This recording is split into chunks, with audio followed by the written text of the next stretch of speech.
Study IQ IAS, अब तैयारी हुई affordable. How Buddhism lost its political patronage. Welcome to study IQ। मेरा नाम है आदेश सिंह।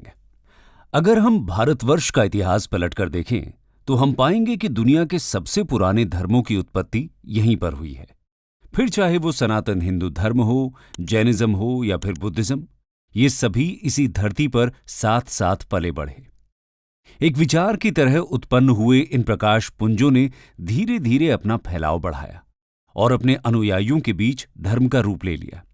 अब इन साथ साथ पले बड़े धर्मों और उनके द्वारा दिखाए गए मार्गों के बीच भले ही कोई अंतर रहा हो या न रहा हो, लेकिन समय समय पर इनके अनुयायियों के बीच अपने धर्मों को लेकर अंतर जरूर खड़ा होता रहा है।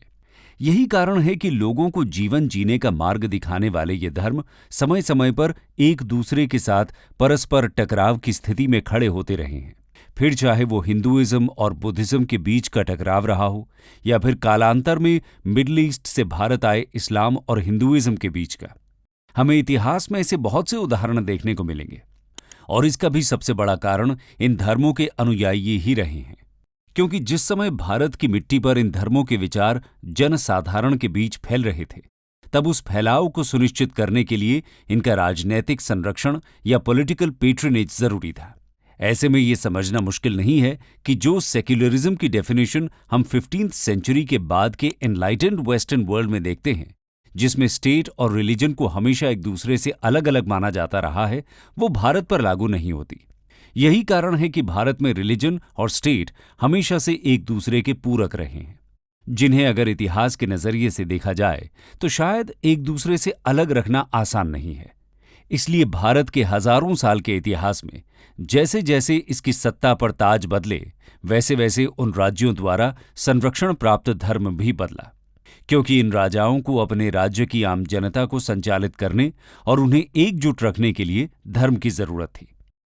इसका एक उदाहरण हम मौर्य वंश के चक्रवर्ती राजा अशोक के काल में भी देखते हैं, जिन्होंने कलिंग के युद्ध के बाद न केवल खुद बौद्ध धर्म अपना लिया, बल्कि उन्होंने पूरे भारत में फैले अपने विशाल राज्य के अलावा इसके आसपास के देशों जैसे श्रीलंका, म्यांमार इत्यादि में भी बुद्धिज्म के प्रसार में एक अहम भूमिका निभाई।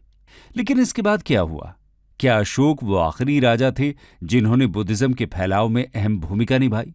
और अगर ऐसा नहीं था तो वो क्या कारण थे कि धीरे धीरे बुद्धिज्म को मिलने वाला राजनैतिक संरक्षण खत्म होता चला गया?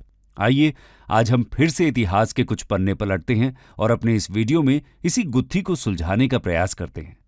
That how Buddhism lost its political patronage. Buddhism after Mauryans. दोस्तों, ये बात सही है कि बुद्धिज्म के प्रसार के लिए सम्राट अशोक ने जो किया उसका कोई कंपैरिजन नहीं है, लेकिन मौर्यन डिनेस्टी के पतन के बाद जैसे जैसे भारत की राजनीतिक परिस्थिति बदली, वैसे वैसे भारत में बुद्धिज्म की स्थिति भी बदलती चली गई। इसमें सबसे बड़ा बदलाव तब आया जब मौर्यन एम्पायर के आखिरी रूलर बृहद्रथ को मारकर पुष्यमित्र शुंग मगध की गद्दी पर बैठा।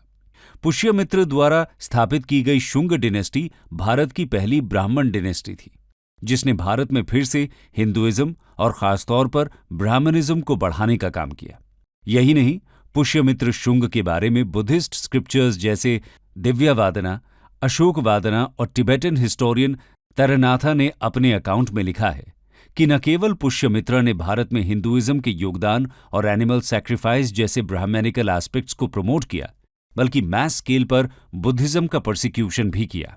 इन एंशिएंट अकाउंट से ये पता चलता है कि पुष्यमित्र ने संस्कृत लिटरेचर और हिंदू आर्ट को बढ़ावा दिया, वहीं दूसरी ओर बुद्धिस्ट मॉनेस्ट्रीज और स्तूपास को डिस्ट्रॉय कर दिया। यही नहीं, इन अकाउंट्स के अनुसार उसके शासन में बुद्धिस्ट मंक्स के कटे हुए सिर लाने वाले सैनिकों को रिवॉर्ड भी दिया जाता था, जिसके चलते बुद्धिस्ट का मैस स्केल पर परसिक्यूशन भी देखने को मिला। हालांकि पुष्यमित्र शुंग के ही शासनकाल के अंत में और उसके बाद गद्दी पर बैठे उसके पुत्र अग्निमित्र शुंग के शासन में बहुत से बुद्धिस्ट स्तूपों का निर्माण और पुराने स्तूपों के रेनोवेशन का काम भी मैस स्केल पर हुआ। लेकिन इतिहासकारों का मानना है कि ये निर्माण कार्य धर्मनिरपेक्षता के नजर से नहीं, बल्कि विलक्षण स्थापत्य कला के प्रोत्साहन के नजरिए से हुए थे। यही नहीं, शुंग डिनेस्टी के बाद फर्स्ट सेंचुरी ऑनवर्ड्स भारत के बड़े हिस्से पर शासन करने वाले कान्वाज और सातवाहनों ने भी बुद्धिज्म और हिंदुइज्म के साथ समान व्यवहार रखते हुए बुद्धिस्ट लिटरेचर और आर्किटेक्चर दोनों को ही प्रोत्साहित किया। यही नहीं, कान्वा डिनेस्टी के तो 4 राजाओं ने बुद्धिज्म को अपना भी लिया। लेकिन शुंग डिनेस्टी के टाइम पीरियड में जो हुआ, उससे बुद्धिज्म की जड़ें मगध से हिल चुकी थी।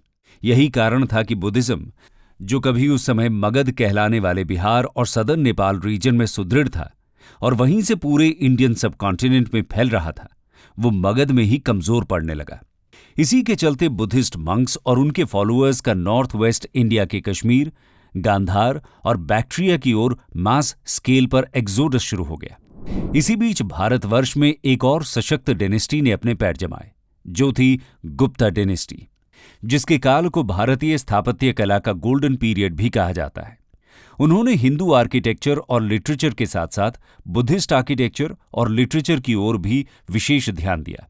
साथ ही गुप्ता डिनेस्टी के ही शासक कुमारगुप्त ने बुद्धिस्ट लिटरेचर के अध्ययन के लिए 5th सेंचुरी में नालंदा यूनिवर्सिटी की स्थापना की।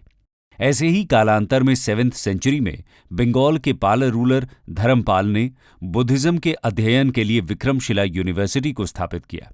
यही नहीं, गुप्ता डिनेस्टी के बाद उस दौर में भारत के सबसे चक्रवर्ती रहे वर्धन डिनेस्टी के राजा हर्षवर्धन ने तो जन्म से एक शैवाइट हिंदू होने के बाद भी बाद में महायान बुद्धिज्म को अपना लिया। साथ ही उनके समय में भारत आए चाइनीज बुद्धिस्ट ट्रैवलर ह्यूएन सैंग की राइटिंग से पता चलता है कि हर्षवर्धन ने नालंदा महावीरा को जेनरसली सपोर्ट करने के साथ साथ बुद्धिज्म और ह्यूएन सैंग को सम्मान में कन्नौज में 21 दिनों का फेस्टिवल भी ऑर्गेनाइज करवाया था। जबकि इसी बीच 7th सेंचुरी एडी के गौड़ा किंग शशांक द्वारा गौतम बुद्ध द्वारा बोध गया के जिस वृक्ष के नीचे ज्ञान प्राप्त किया गया था, उस बोधि ट्री को काटे जाने के भी प्रमाण मिलते हैं। ऐसे में हम देख सकते हैं कि लगभग 6th सेंचुरी बीसी में भगवान गौतम बुद्ध द्वारा दिखाए गए बुद्धिज्म के मार्ग से लेकर 7th से 8th सेंचुरी एडी तक भारत में बुद्धिज्म अलग अलग शासकों के शासनकाल में विरोध और प्रोत्साहन के बीच झूलता रहा। इस दौरान हमने देखा कि पुष्यमित्र शुंग या शशांक जैसे कुछ राजा ऐसे हुए जिन्होंने बुद्धिज्म के ओप्रेसर के रूप में ख्याति प्राप्त की, लेकिन फिर भी ज्यादातर शासकों ने बुद्धिज्म के प्रति न केवल उदारवादी रुख अपनाया बल्कि उसे प्रोत्साहित भी किया। यही कारण है कि 5th सेंचुरी बीसीई में भारत के छोटे से गांव बोध गया में उगा बुद्धिज्म का सूर्य 1 शताब्दी के भीतर ही पूरे भारतीय उपमहाद्वीप को प्रज्वलित करने लगा। लेकिन अब ऐसे में प्रश्न ये उठता है कि आखिर ऐसा क्या हुआ कि इसके बाद के भारतीय इतिहास में हमें बुद्धिज्म को राजनीतिक संरक्षण देने या प्रोत्साहित करने वाले शासक न के बराबर मिलते हैं। तो चलिए अब हम इन कारणों को भी एक एक करके जानने का प्रयास करते हैं। डेग्रेडेशन ऑफ बुद्धिज्म। जब गौतम बुद्ध ने अपने अनुयायियों को बुद्धिज्म की राह दिखाई, तब वो किसी भी तरह के आडंबरों और धार्मिक कर्मकांडों से दूर थी और उसकी यही बात इस नए धर्म को उत्तर वैदिक काल के हिंदू धर्म से अलग बनाती थी, जो कि उस समय तक वेदों की सरलता से दूर यज्ञों, बलियों और दूसरे अनुष्ठानों के कर्म कांडों में उलझ गया था।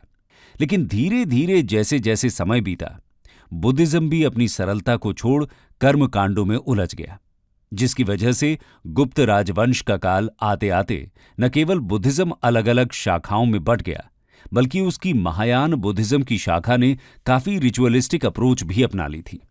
इसी के चलते उस समय बुद्धिज्म और हिंदुइज्म का अंतर धुंधला हो चला था।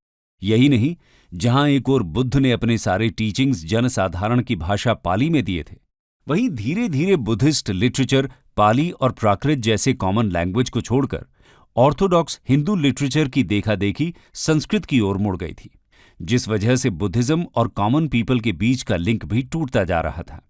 वहीं दूसरी ओर अपनी कमियों को दूर करते हुए हिंदुइज्म ने बहुत से बुद्धिस्ट आइडियाज अपने में समाहित कर लिए थे। साथ ही वैष्णविज्म, शैविज्म और दूसरे रूपों में हिंदुइज्म आम जनता के बीच तेजी से प्रचलित हो रहा था। हिंदुइज्म के इस पॉजिटिव रिफॉर्मेशन के लिए 8th सेंचुरी के महान हिंदू फिलॉसफर आदि शंकराचार्य ने भी एक अहम भूमिका निभाई, जिन्होंने अद्वैत वेदांता जैसी फिलॉसफी को आम जनता तक पहुंचाकर हिंदुइज्म और बुद्धिज्म के बीच का अंतर ही धुंधला दिया। क्योंकि उपनिषद पर बेस्ड उनकी फिलॉसफी रिचुअलिस्टिक मीमांसा हिंदुइज्म से दूर थी, ठीक वैसे ही जैसे बुद्धिज्म में थी। उनके इसी फिलॉसफी की वजह से उनके क्रिटिक उन्हें क्रिप्टो बुद्धिस्ट भी कहते हैं।